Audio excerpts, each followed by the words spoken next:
this is an Islanders team that's gone to the conference final, the semifinal, whatever you want to call it, the last 2 seasons.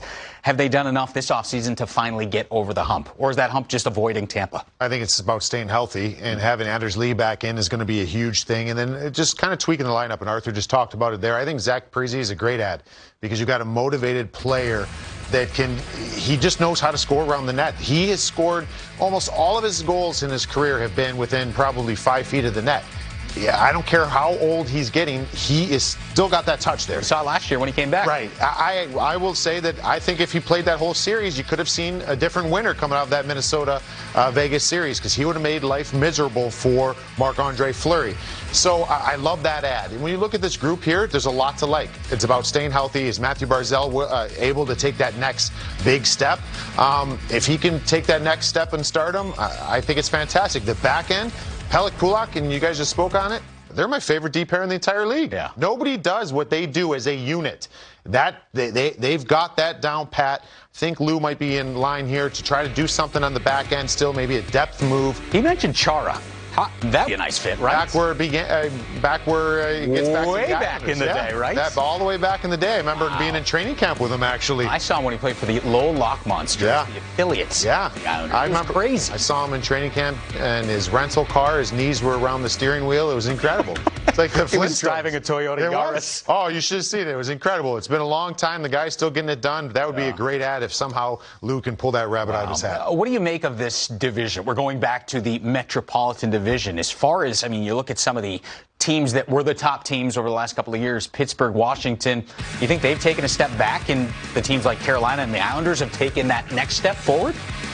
Right now, to say that, yeah. On paper. On paper, I would say the Penguins, I think, took a step backwards. The Capitals, TBD for me. There's a lot of question marks here. The one certainty I have in this division is the Hurricanes are going to be fighting for the top spot, and I think the Islanders are going to be right there with them. There's going to be other teams in that mix. I just don't know who. I expect the Rangers to be better. I expect the Flyers to be better. I expect the Devils to be doing better. So there's a lot of movement here. This is still one of the deepest divisions, if not the deepest, in the National Hockey League. So it's going to be a lot of fun, man. This is a good one, and the Islanders are looking. One more step for them would be the Stanley Cup Finals, which would be huge. New arena, too.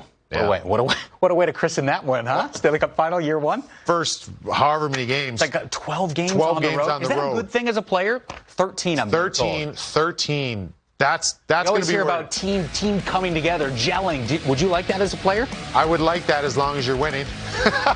You know what I mean? You can't win the Cup in October. You can find your way out of it, right? You can lose it, and so I think it is great for team bonding, but it's only great when you're able to get the job done as well.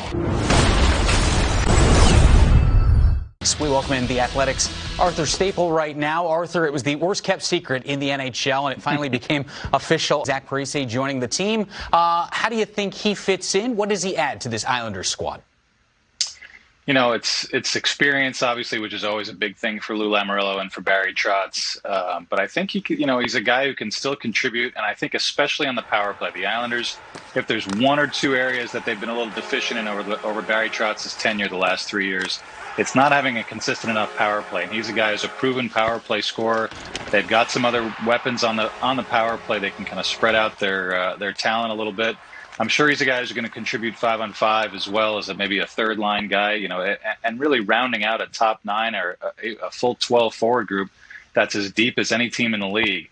So he's a guy, even at 37, I think, who can contribute. And obviously off the ice, he's a guy who's been a leader for a long time in Minnesota and can bring that aspect as well. All right, we talked a lot about the re-signings and the additions. How about one of the big subtractions, Nick Leddy? They let him go to free up some of the cap space. How do they fill the void now of Leddy's absence on the blue line? Well, I feel like they traded him a couple months ago, and we've been talking about it ever since. It's kind of surprising, I guess, that we don't have a defenseman in that spot. The Islanders on the left side, they do have Adam Pelech. They have Andy Green. They have a couple of untested prospects, young guys Samuel Bolduc and Robin Salo coming over from Europe. And there's really not a lot left in the free agent market, or maybe there's still a trade left to go. Lou hasn't put all his cards on the table yet. Maybe he never does. Maybe work another deal, get a little bit more of a veteran presence in there on that second pair, because defense is maybe one spot where they're a little bit too thin depth-wise. All right, let's talk about the top pair. Pelech and Pulick. Sounds like a great law firm. Also sounds like a great D pairing. Can you make a case why these guys might be the top D pair in all the NHL? You know, the Islanders maybe have suffered from the fact they don't have a true number one defenseman, a guy who can play 27, 28 minutes a night when need be, play in all three situations. But I think these two guys, since Barry Trotz put them together at the beginning of last season and a little bit the year before that, the way that they play in terms of shutting people down and trying to get the team out in transition, there's really not another D pair like them in the league. And both guys in their prime, 25, 26 years old. Pulock had an offseason last year offensively, but he shot only 2%. And that's bound to go up. And I think Adam Pelech now, these last two playoff runs, people know this guy's an elite top pair defender now. The 8-year contract kind of says that as well, that how much the Islanders value him. And when he's healthy, you maybe don't get a ton of offense, and that's really the calling card of maybe a Norris Trophy candidate year after year. But as far as the defensive end and his ability to skate, get out of trouble, get pucks off of guys, there's maybe 4 or 5 guys in the league that are as good as him, and maybe nobody better. All right, well said. Arthur, appreciate the insight, and we'll look forward to your coverage the start of the season. Thanks, Jameson.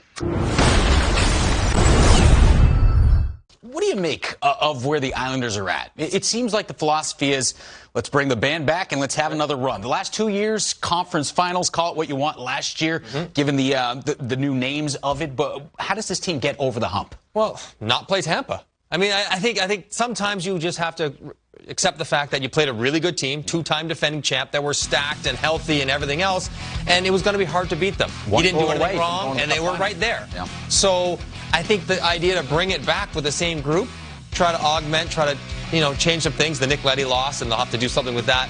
That makes sense to me. I think it's worth doing it with this group as they're constructed. Now, as they get older, as guys kind of age up and age out, and Cizikas and that fourth line and Palmieri, like in a couple of years, they'll all be older and it'll be different.